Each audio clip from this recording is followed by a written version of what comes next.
parecería como que estamos hechos y el trabajo que tenemos que realizar cotidianamente es el encuentro de lo que ya está hecho. En este caso, bueno, hablamos de que la vida es destino, hablamos de otras cosas. Cuando estamos partiendo de esta visión resiliente, entonces tenemos que empezar a vernos de manera distinta. No somos una historia a leer, somos una historia a escribir. No venimos al encuentro de nosotros mismos, venimos a la construcción de una realidad donde tenemos en un momento dado un papel mucho más proactivo de lo que culturalmente nos habían dicho. Es muy importante entender en esta construcción de nuestra realidad que podemos cambiar las representaciones sociales y por ende las representaciones y los significados individuales que le damos a la vida. A través del desarrollo de la resiliencia, entonces aludimos a esta capacidad de sobreponernos a situaciones traumáticas frente a las cuales la mayoría de los individuos no pueden resistir. Sí podemos aprender no solamente a resistir de las situaciones traumáticas, sino podemos aprender a disminuir la posibilidad de situaciones traumáticas. Y me parece que esto es un aspecto muy importante. Se nos ha educado a través de siglos y siglos. En América Latina es como un común denominador, pero se nos ha educado en función de que seremos felices, en función de los bienes materiales que tengamos, en función de las relaciones amorosas, de las relaciones de amistad, del éxito, de muchos factores externos que en la medida en la que estos van cambiando, van contribuyendo, van siendo de la manera que queremos, en esa medida, en un momento dado, podrán generar nuestro estado de felicidad. Pero tenemos entonces que ir a las bases de toda esta parte cultural y empezar a plantearnos un ser diferente, pero además un ser social diferente. Tenemos que ir incluyendo ya algunos otros factores donde ser y pertenecer van de la mano, donde esa posibilidad de fortalecernos con la flexibilidad adaptativa que nos demandan los distintos grupos sociales, una familia de origen, una familia formada por cada uno de nosotros, ese centro nuclear que nos da también esa parte importante de identidad, pero que nos demanda, que nos exige también una flexibilidad que nos permita esa convivencia, no solamente en pareja, sino esa convivencia con la diversidad que cada uno de nuestros hijos representa. Pero también están los grupos de trabajo, los grupos de estudio, los hobbies, los grupos religiosos, ¿sí? Los grupos deportivos, y esta capacidad de ser y pertenecer sin pérdida de identidad, pero también contribuyendo a través de nuestra identidad a fortalecer un grupo, implica una dinámica que tendríamos que trabajar y que favorecer socialmente. Pero hablando de esta situación social, sí me gustaría que viéramos ahora un tema de las formas de respuesta a la adversidad que tienen un marco social muy bien identificado en nuestro grupo mexicano, latinoamericano y demás. Y vamos a ver desde esta perspectiva el tipo de respuestas que podemos ir dando a la adversidad. La primera de las respuestas es la victimización.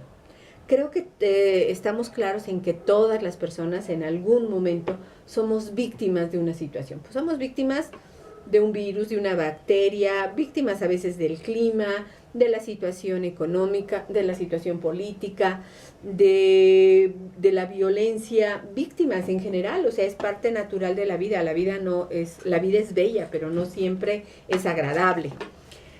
Entonces, el problema no está en ser víctimas, el problema es cuando hacemos del ser víctimas una forma de vida, cuando caemos en el sentido de la victimización. Y entonces ya vemos las cosas de una manera muy diferente. Cuando yo he tratado de ejemplificar este hecho de la victimización, la imagen que me ha servido más para trabajarlo es como si nos viéramos en un momento dado que hemos caído ante una adversidad. Y en esa caída, imagínense que estamos pecho tierra, completamente inertes ante el piso, vivos sí, pero inertes en el sentido de que si nos ubicamos así nada más imaginariamente en esa postura, veamos cuánto podemos escuchar, cuánto podemos ver, cuánto podemos identificar de lo que pasa en nuestro entorno. pero sobre todo cuánto podemos moverlos. Entonces, esta situación de victimización, ¿sí? Que tan constantemente estamos recibiendo a través de los modelos educativos, de los modelos religiosos, etcétera, se ha aplaudido la victimización. ¿Sí? Ahí como tareita me gustaría que en un momento dado nos diéramos un vistazo a nuestros héroes nacionales, diéramos un vistazo a quienes tienen cierto grado de relevancia en nuestra vida social, en nuestra historia, y vamos a ver que de la victimización se ha hecho mella. Entonces, partimos del hecho de que del que nace pata mal, del cielo le caen las hojas, del que nace pamaceta no pasa del corredor, etcétera. Entonces la victimización se vuelve una forma de vida. Y luego les pedimos una forma de respuesta y les estamos pidiendo en un momento dado que tengan un activismo ya no solo social, sino ni siquiera familiar, que piensen en la educación de sus hijos, etcétera, etcétera, cuando están en una condición de, no se valga la palabra, tal vez sea un poco cruel, pero podríamos hablar de nulidad. Bueno, esta sería la primera forma de respuesta ante la adversidad. ¿Sí? No solamente ser víctima de la adversidad, sino caer en la victimización como una forma de vida. Pero vamos a un siguiente nivel. Sería hablar de la sobrevivencia. ¿De qué estamos hablando aquí? Ok, me caí, ¿sí? ¿Pero qué crees? No me mataste. Aquí estoy, vivita, vivita. Imaginemos que logramos en un momento dado no solamente caer, ¿sí? Sino levantarnos un poco. Y ese levantarnos un poco tal vez pudiéramos ejemplificarlo como estar a gatas. ¿Mm? Efectivamente, ya tenemos posibilidades de ver un poco más, de escuchar un poco más. Eso nos permite comprender un poco más. Pero ¿qué tantas posibilidades de movilidad tenemos cuando estamos viviendo a gatas? Sobreviví a la situación, sí, pero estoy limitado por la situación misma. Por aquí vamos a ver la imagen que a últimas fechas ha estado mucho en las redes sociales, que es la imagen de un gallo, que evidentemente estuvo por ahí en una pelea muy desplumado y demás, que por aquí veremos la manera de que lo tengan ustedes en la pantalla. Y de repente lo vemos con una situación de arrogancia y demás, y dices, esto es ser resiliente. Perdón, eso es sobrevivir. La resiliencia va más allá. La resiliencia es qué hacemos después de sobrevivir. ¿Nos mantenemos en ese nivel de sobrevivencia o vamos un paso más adelante? Entonces, no solamente es el sobreviviente, así como muy al estilo de Robinson Crusoe, que llega a la isla y lucha contra el mar y todo, y en un momento dado, bueno, ya está ante la isla. ¿Qué hacer ahí? ¿Hasta qué punto se es sobreviviente y qué tanto vamos más allá? ¿Sí? Entonces, vamos a tratar de ir entonces al siguiente punto. ¿Cuál de este sería? Mi propuesta es que no pasamos a la resiliencia de un momento a otro. Vamos de la victimización, rompemos la victimización, somos sobrevivientes ante la adversidad y hay un punto que podemos denominar de empoderamiento. Que en el término del trabajo del feminismo se ha nombrado mucho, pero creo que tenemos que ampliarlo más allá. Hablar de empoderamiento no es hablar de la posibilidad solamente así como de asumir el poder con el concepto de poder que tanto nos han mencionado. Aquí estamos hablando del empoderamiento en cuanto a tener el poder con uno mismo, en cuanto a tener una identificación de nuestras emociones, una capacidad de ponerles nombre, control hasta cierto punto, cuando menos cause.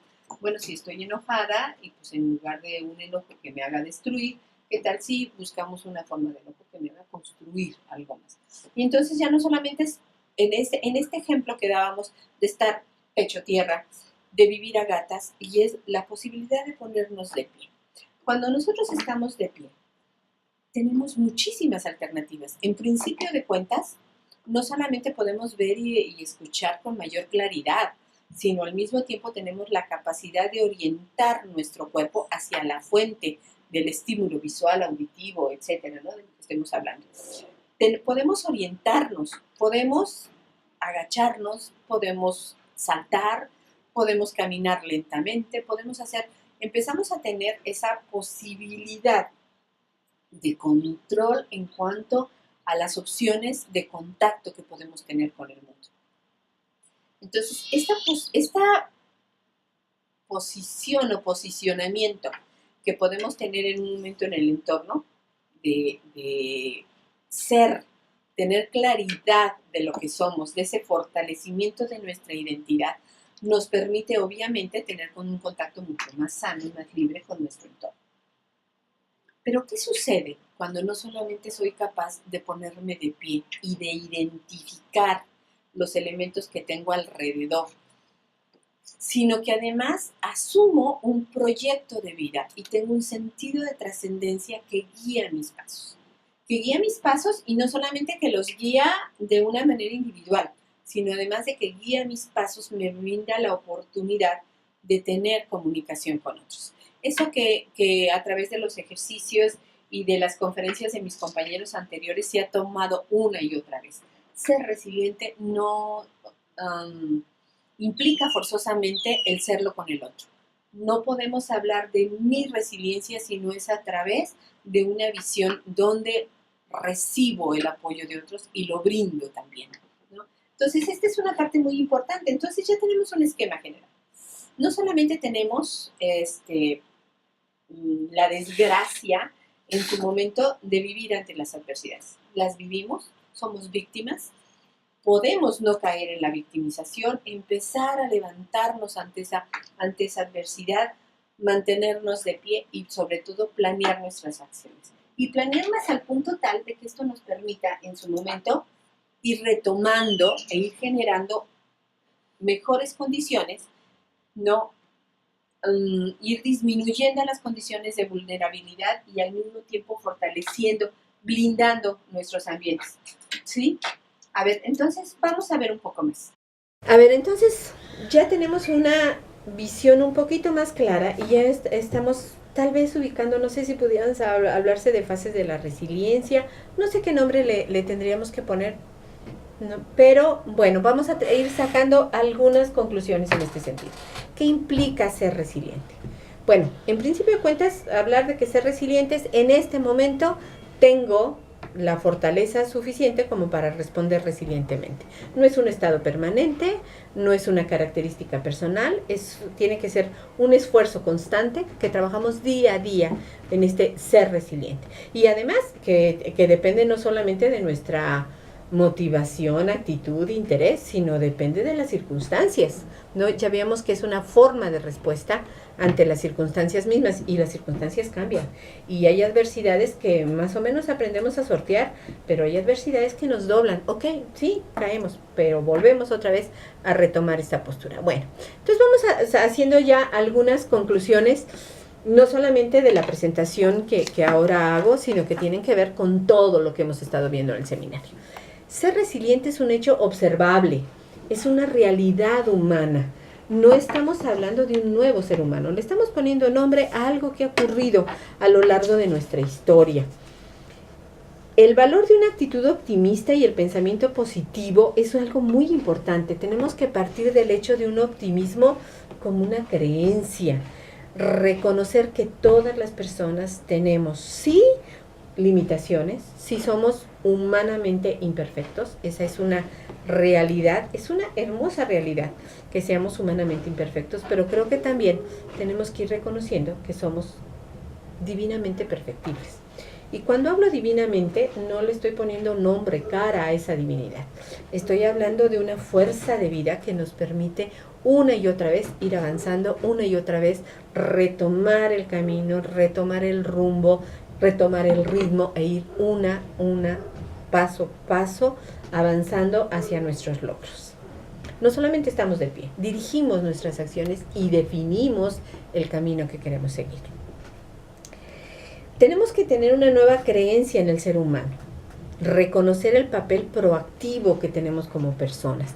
Ya no estamos en esa condición de pasividad, de espera a una nueva realidad o de espera a un mundo celestial donde no sufriremos, donde no hagamos, no. Estamos hablando de un papel proactivo aquí, ahora, en nuestra realidad, donde tenemos la posibilidad de cambiar esa realidad. La vida entonces de esta manera es una continua adaptación a las circunstancias, pero es reconocer esa capacidad de adaptación.